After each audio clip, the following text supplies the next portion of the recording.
Morning ma'am. Good morning बच्चों देखो मैं आप लोगों के लिए आज एक नए टीचर लेके आई हूँ। ये आप लोगों को हिंदी, इंग्लिश, मैथ सारी विषय पढ़ाएंगी। तो बच्चों मैडम जो जो बोलती है इनके पीछे पीछे सभी लोग बोलो। तो बोलो बच्चों। आ आ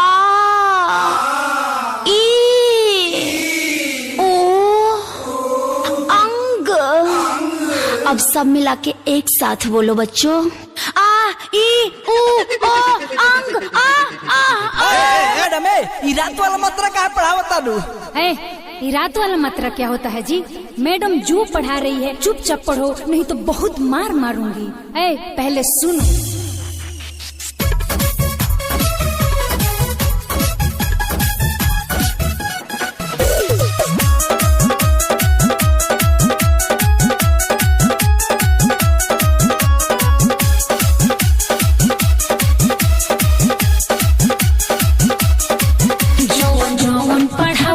ध्यान से पढ़ो, पढ़ लिख के बाबू आगे बढ़ो, लिख के बाबू आगे बढ़ो। जौन जौन पढ़ाओ तारी ध्यान से पढ़ो, पढ़ लिख के बाबू आगे बढ़ो। हिंदी इंग्लिश मैथ विषय पढ़ाती है सारी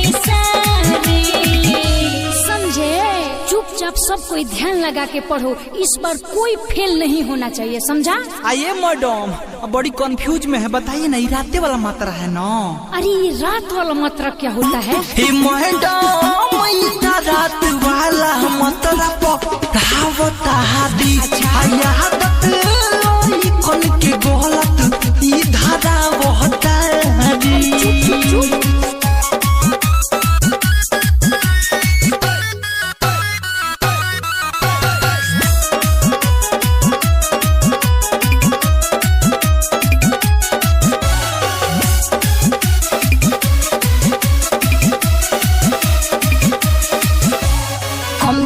बच्चों को अलग से पढ़ाएगी, एमए में सब पास कराएगी।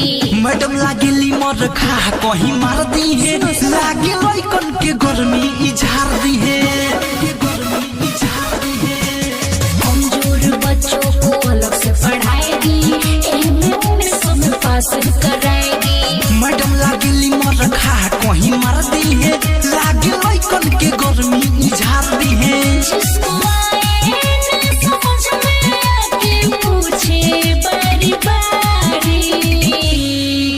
मैडम जी और बच्चों को मैथ पढ़ा दीजिए। 1 2 3 4 5 6। अब एक साथ बोलो बच्चों। 1 2 3 4 5 6। मैडम जी फिर शुरू हो गई है। रात वाला मात्रा पढ़ावता दी कौन के गलत ई धारा होता दी।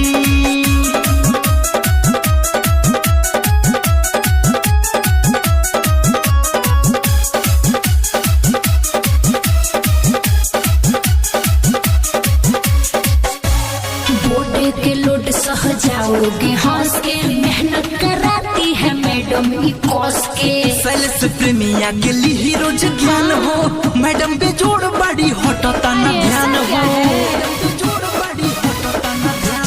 बोर्ड के लोड सह जाओगे हंस के, मेहनत कराती है मैडम ई कस के। सेल्स प्रेमिया के लिए रोज ज्ञान हो, मैडम पे जोड़ बड़ी हटता ना ध्यान हो।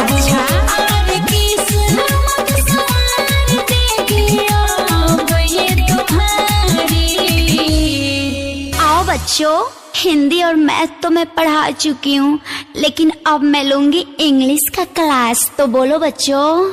A B C D E F G।